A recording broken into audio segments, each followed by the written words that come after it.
सूर्य भगवान, जय हो दिनकर भगवान, जगत के नेत्र स्वरूपा तुम हो, त्रिगुण स्वरूपा धरत सब ही तब ध्यान। ओम जय सूर्य भगवान। नमस्कार प्रिय भक्तगणों, स्वागत है आप सभी का आपके अपने चैनल ज्ञान अर्थ में। आप सभी का दिन शुभ और मंगलमय हो। श्रोताओं, आज माघ मास का प्रथम रविवार है। आज माघ मास के अवसर पर रविवार के दिन आप सुरसपान करेंगे भगवान सूर्य नारायण की पावन एवं प्रचलित व्रत कथाएं, जिसके श्रवण मात्र से साधक का जीवन भगवान सूर्य के समान तेज और चमक उठता है। आइए ध्यान लगाकर रसपान करते हैं माघ मास में रविवार के दिन पावन एवं प्रचलित व्रत कथा। रविवार व्रत की पौराणिक व्रत कथा के अनुसार प्राचीन काल में एक बुढ़िया रहती थी। वह नियमित रूप से रविवार का व्रत करती थी।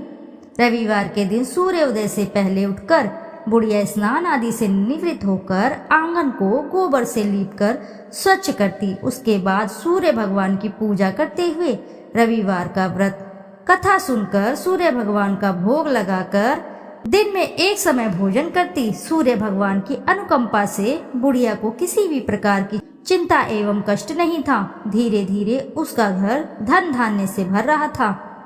उस बुढ़िया को सुखी होते देख उसकी पड़ोसन उससे जलने लगी। बुढ़िया ने कोई गाय नहीं पाल रखी थी, अतः वह अपनी पड़ोसन के आंगन में बंधी गाय का गोबर लाती थी। पड़ोसन ने कुछ सोचकर अपनी गाय को घर के भीतर बांध दिया। रविवार को गोबर ना मिलने से बुढ़िया अपना आंगन नहीं लीप सकी। आंगन ना लीप पाने के कारण उस बुढ़िया ने सूर्य भगवान को भोग नहीं लगाया और उस दिन स्वयं भी भोजन नहीं किया। सूर्यास्त होने पर बुढ़िया भूखी प्यासी सो गई। प्रातःकाल सूर्योदय से पूर्व उस बुढ़िया की आंखें खुली तो वह अपने घर के आंगन में सुंदर गाय और बछड़े को देखकर हैरान हो गई। गाय को आंगन में बांधकर उसने उसे जल्दी से चारा खिलाकर पानी पिलाया। पड़ोसन ने उस बुढ़िया के आंगन में बंधी सुंदर गाय को देखा और बछड़े को भी देखा तो वह उससे और अधिक जलने लगी। तभी गाय ने सोने का गोबर किया। गोबर को देखते ही पड़ोसन की आंखें फट गई।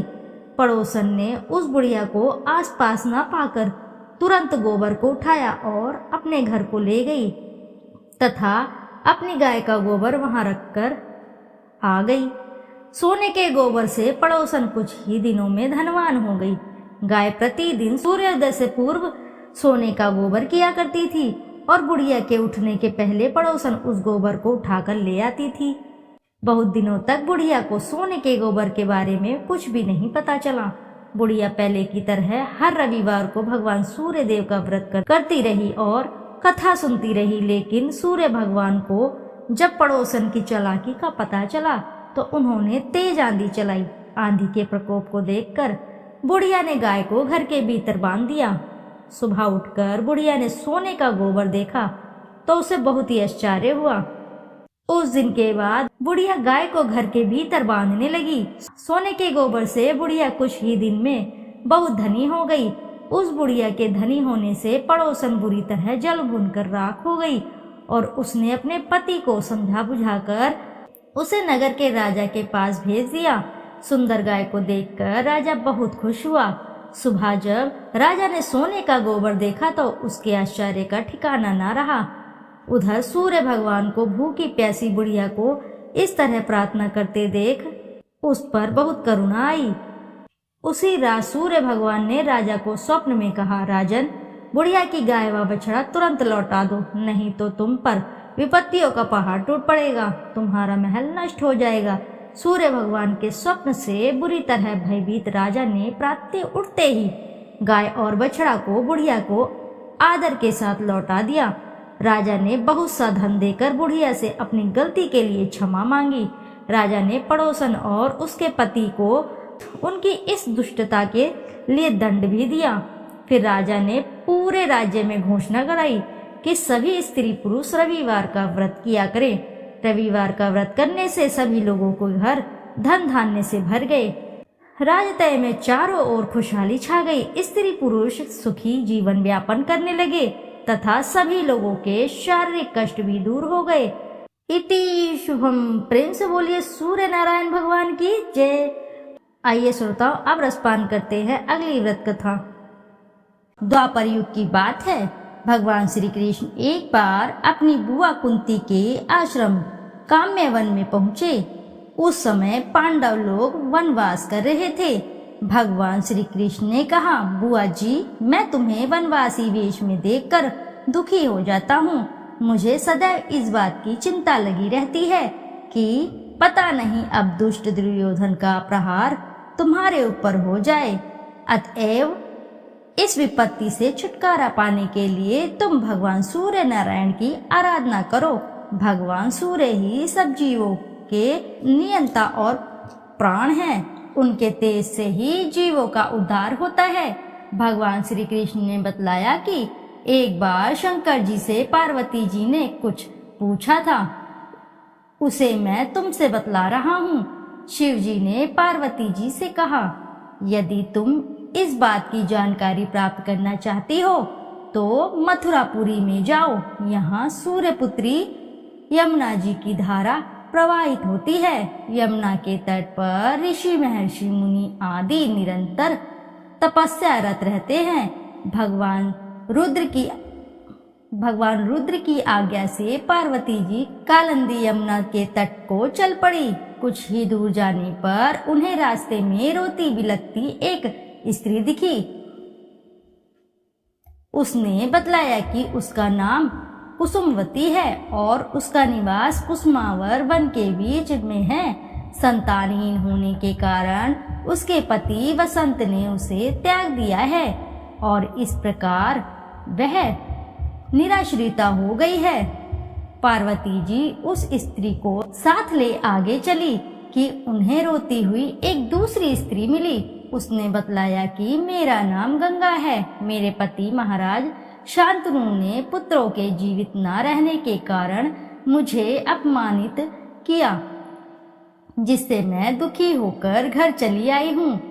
इसी प्रकार थोड़ी दूर जाने पर मधुवन में माधवी नाम की एक स्त्री और मिली, जो पति के वैभव का नाश होने के कारण घर से निकाल दी गई। इसके अनंतर आगे जाने पर कुमुद वन में कुमुदा नाम की स्त्री से भेंट हुई, जिसके पति को राजा ने बंदी बना लिया था और वह व्याकुल होकर विलाप कर रही थी। उन सभी स्त्रियों को साथ लेकर पार्वती जी यमुना तट पर जा पहुंची। उस तट पर पूजनोत्सव देखकर पार्वती जी ने ऋषि पत्नियों से पूछा कि यह किस देव की आराधना हो रही है, इस पूजन का विधान फल क्या है। उनकी बात सुनकर एक ऋषि पत्नी ने कहा, यह जगत पिता सूर्य नारायण का व्रत है और सभी मनोरथ को पूर्ण करने वाला है। इस व्रत को करके प्रत्येक नर नारियों ने अभीष्ट सिद्धि प्राप्त की है। तुम्हें भी यदि कोई वांछा हो तो इस व्रत को करके प्राप्त करो। ऋषि पत्नियों से ऐसी बात सुनकर पार्वती जी अत्यंत प्रसन्न हुई और उस व्रत के विधान तथा फल को जानकर शिव जी के पास लौट आई। पार्वती जी ने इस व्रत को करके विघ्ननाशक गणेश जी जैसा पुत्र को प्राप्त किया। इति शुभम। जोर से बोलिए प्रिय भक्तगणों, जय सूर्य नारायण भगवान की। आइए अब करते हैं सूर्य चालीसा। दोहा। संत शरण पदम कंजयुत महीधारी, शीश नवाय सूरज चालीसा लिखो, मोकम हो सहाय। जयति जयति सूर्य भवाना, तब महिमा श्रुति वेद बखाना। सब सुख खानी भक्ति तब स्वामी, प्रणतारती उर अंतरयामी। अद्भुत ज्योति कला छवि भारी, तीन लोक से शोभा न्यारी। युग सहस्त्र योजन परवासा, अतुल तेज बल अतुल प्रकाशा। कुंडल ललित हार गल राजे, शोभा निरखी मदन मन लाजे। श्वेत पदम अरु चक्रही धारे, सकल जीव को तुम रखवारे। उदय भय त्रिभुवन तम भागे, तजी निद्रा सब जीव ही जागे। नित्य करम सब लोगन करी, निज निज धर्म कर्म अनुसरहि। कहीं वेद तव द्वादश नामा, अखिल लोक सब पूरन कामा। रवि आदित्य दीनेश दिवाकर, हरत सकल श्रम जीव चराचर। उद्यम सर्वस नाम है राजे, जेहि के तन अतुलित दुति छाजे। वेगवान वाहन तव नाथा, ब्रह्मन करे नित प्रभु के साथा। अदर अमर जीते नहीं कोई, सिंधु मथे उत्पत्ति भई सोही। तब सुत कर्म महाबलवाना, समर जितेऊ अगणित भटनाना। तेहि सम नहीं जग में को दानी, जासो कीर्ति सब जगत बखानी। कश्यप पुत्र गरुण के भाई, अरुण नाम साथी कहाई।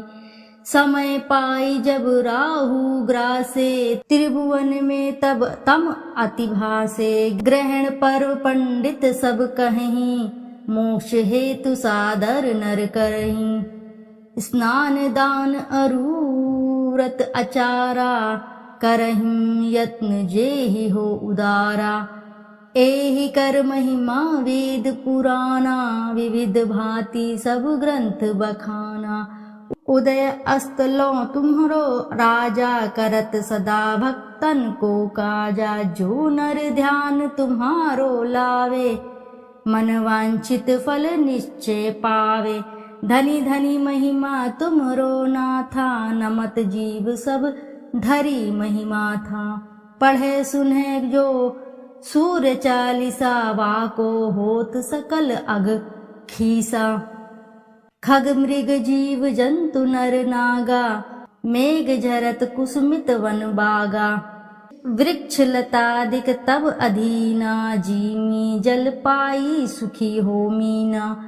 कुष्ठग्रस्त रह जो नर कोई, ध्यान धरे ताकर दुख खोई। लवण रहित व्रत रवि को करही, वाको दुख पावक माज रही। भूमि शयन प्रभु पद चित लावे, वर्ष एक एहि भांति बितावे। पाठ करे नित सूर्य पुराना, करी पूजा धरे उर ध्याना। व्रत पूरा करी होम करावे, दान दे अरुण विप्र जिमावे। हवन भस्म मर्दे सब अंगा, ताको दुख निश्चय हो भंगा। मधु अमीश रवि दिन कर पाना, रोगी सात जन्म परमाना। जन्म जन्म महा धन दुख पावे, रौख नरक अंत में आवे। तैल मास मधु नारी जो त्यागहीं, वाको दुख व्याधि सब भागहीं। पाठ करे गृह पीड़ा नाशे, मोक्ष ज्ञान बहुविधि उद्भासे। पूजन वंद्य करे जो कोई, पुत्रवती निश्चय सो होई। नेत्रहीन जो प्रभु चित लावहीं, दिव्य दृष्टि निश्चय सो पावहीं। विद्या धन बल जो नर चाहेहीं, सो सब भांति सकल सुख लयहीं। जो ये चरित सूर्य को गावे, अंत समय तब धाम सिधावे। श्रद्धा भक्ति धारी ही ये, पाठ करे मन लाए। सुख संपत्ति बहु भोग करी, सो तब धाम सिधाए। संत शरण को तनय हूँ, शिव दत्त मिश्र सुनाम। देवरिया मंडल बसूं, धाम मझौली ग्राम। सूर्य चालीसा रचेऊ, तुम्हारो है आधार। भाद्र मास की पूर्णिमा, करहूं कृपा दतार। प्रिय भक्तगणों, प्रेम से बोलिए जय सूर्य नारायण की। श्रोताओं, यदि आपको कथा अच्छी लगी है तो वीडियो जरूर लाइक करें, साथ ही चैनल को सब्सक्राइब करें और एक बार अपनी सच्ची श्रद्धा के साथ कमेंट बॉक्स में जरूर लिखें जय सूर्य भगवान की। फिर मिलते हैं आपसे ऐसी किसी नई कथा कहानी में। जब तक के लिए नमस्कार श्रोताओं।